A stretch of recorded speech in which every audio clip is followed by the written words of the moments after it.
Assalamualaikum warahmatullahi wabarakatuh. Perkenalkan nama saya F.H.P. Firdaus dengan NIM 210102038. Di sini saya akan menjelaskan pelanggaran sengketa tanah dan LOS dengan hukum perdata.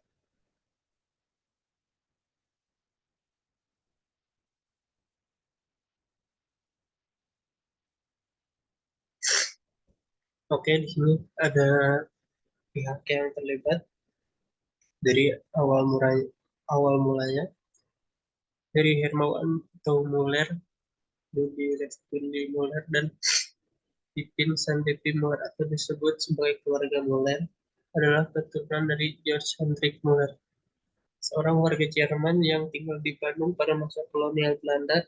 Pada tahun 2016, keluarga Muller bersama dengan PT Dago Integrala, sebuah perusahaan properti di Bandung, mengajukan gugatan dengan mengklaim tanah tersebut dengan kepemilikan Eigendom Verponding dengan nomor 3740, 3741, dan 3742. Di atas tanah yang diklaim tersebut sekarang terdapat kantor pos, terminal Dago, dan ditempati oleh rumah-rumah warga RT 1 dan RT 2 dari RW 2 Dago LS yang berjumlah 335 orang. Eigendom Verponding adalah hak tanah yang berasal dari hak-hak barat yang menurut Undang-Undang Pokok Agraria. Hak barat atas tanah tersebut harus dikonversi menjadi hak milik selambat-lambatnya 24 Desember 1980, yaitu sejak UPA berlaku, alih-alih melakukan kewajibannya dengan melakukan pencatatan ulang atas tanah yang dimilikinya sesuai dengan ketentuan yang berlaku. Keluarga Muller memilih untuk menghilangkan kembali dengan membawa gugatan untuk para warga Dago Elos dengan dasar perbuatan melawan hukum. Hingga akhirnya pada bulan Agustus 2017, Hakim Pengadilan Negeri Bandung memutuskan tanah-tanah yang menjadi objek sengketa adalah sah milik keluarga. Untuk poin-poinnya, berfokus pada bagaimana pertimbangan hakim dalam putusan nomor 109 PKPDT 2022, apakah sesuai dengan ketentuan-ketentuan yang berlaku dalam Undang-Undang Pokok Agraria dan peraturan perundang-undangan terkait. Metode normatif dengan menggunakan pendekatan kasus, lalu dalam melakukan pemecahan isu hukum menggunakan optik kajian hasil desidendi. Hasil penelitian ini oleh jurnal dari Universitas Pajajaran. Hasil penelitian ini menunjukkan bahwa pertimbangan hakim pada putusan nomor 109 PKPDT 2022 tidak sesuai ketentuan dengan pasal 4 ayat 1 dan ayat 2 Undang-Undang Pokok Agraria, pasal 8 H ayat 4 dan pasal 33 ayat 3 Undang-Undang 1945 dan peraturan undang-undangan terkait dan tidak berkeadilan. Terus yang poin yang kedua, dalam kasus yang terjadi antara keluarga Muller dan warga Duelas, terdapat 4 putusan yang dikeluarkan oleh pengadilan, yaitu putusan Pengadilan Negeri Bandung nomor 454 PDT.J 2016 PM. Bandung, putusan Pengadilan Tinggi Bandung nomor 570 PDT 217 PT. Bandung, putusan Mahkamah Agung nomor 934 K PDT 2019 dan putusan Mahkamah Agung nomor 109 TK PDT 2022. Agar lebih terstruktur, berikut adalah rangkuman putusan pengadilan tingkat pertama sampai tingkat kasasi. Untuk yang pertama, putusan Pengadilan Negeri Bandung nomor 454 PDT.J 2016 PM. Bandung mengabulkan gugatan para penggugat untuk sebagian menyatakan sah penetapan Pengadilan Agama kelas 1A Cimahi tentang silsilah keluarga Muller, menyatakan sah dan berharga sita hak milik atas tanah-tanah negara bekas Eigendom Terpending nomor 3740, 3741, dan 3742 menyatakan sah riwayat kepemilikan tanah yang menjadi objek sengketa, menyatakan sah aktifkan Eigendom Terpending nomor nomor 3740, 3741, and 3742. And George Hendrik Muller menyatakan sah pengoperan dan pemasahan yang dilakukan oleh keluarga Muller kepada PT Dago Intigraha, menyatakan para penggugat berhak mengajukan permohonan hak kepada kantor ketahanan kota.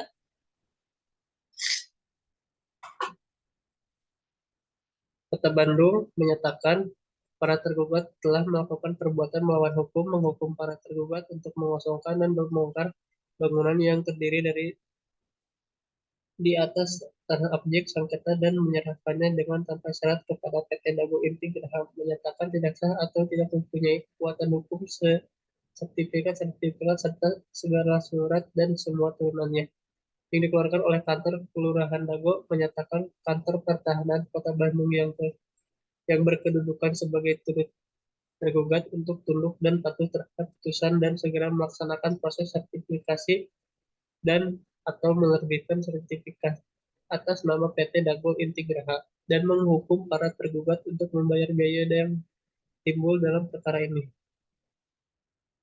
Lalu yang kedua, putusan Pengadilan Tinggi Bandung nomor 570 PDT 2017 PT DAP Bandung berbunyi memperbaiki putusan tingkat pertama dengan memutuskan tidak sah, tidak berharga, dan tidak mempunyai kekuatan hukum si tahap milik atas tanah selain atas tanah negara bekas Eigen Dom Terpending nomor 3740, 3741, dan 3742.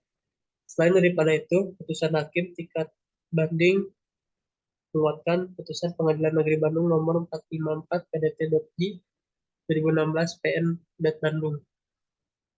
Lalu yang ketiga, putusan Mahkamah Agung nomor 934K PDT 2019 berbunyi membatalkan putusan Pengadilan Tinggi Bandung nomor 570 PDT 2017 PT Bandung yang memperbaiki putusan Pengadilan Negeri Bandung nomor 454 PDT.J 2016 PN Bandung.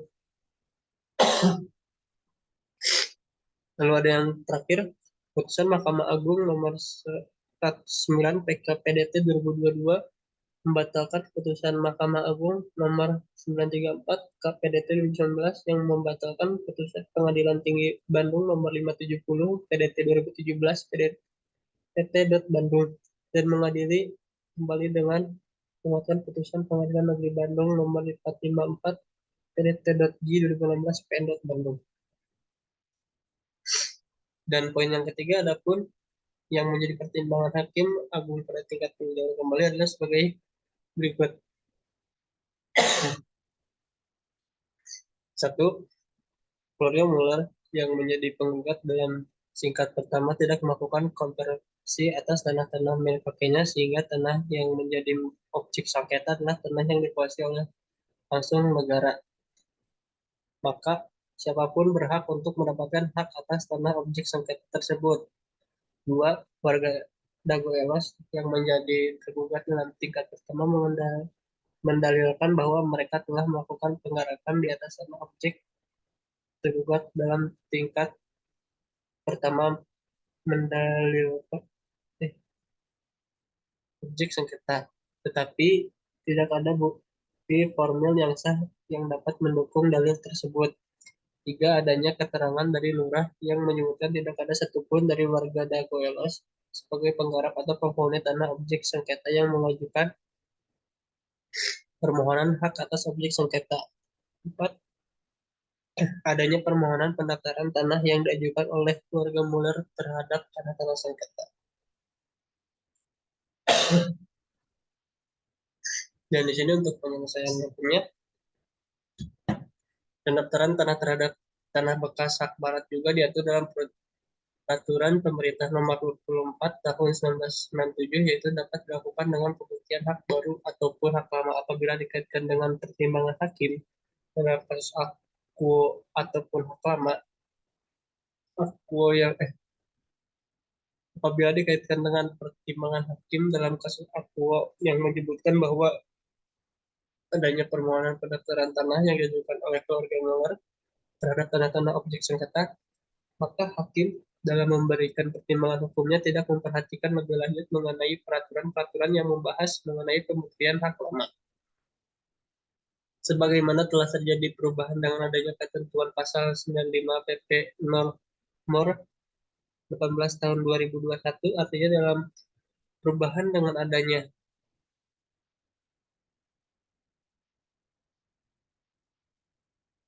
artinya dalam pemberlakuan pembuktian hak lama berlaku asas lex posterior derogat legi priori yang tidak diperhatikan oleh majelis hakim dalam memberikan pertimbangan hukum pada putusan ini.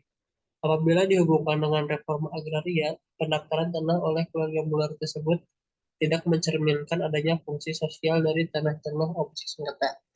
Maka demikian, terdapat ketidakadilan bagi warga Dago Elos yang telah menduduki tanah objek sengketa serta telah memiliki pula hak milik dan hak guna bangun sebagai sebagian tanah objek sengketa tersebut. Terima kasih, mungkin segitu saja dari saya. Mohon maaf bila banyak kekurangan. Wassalamualaikum warahmatullahi wabarakatuh.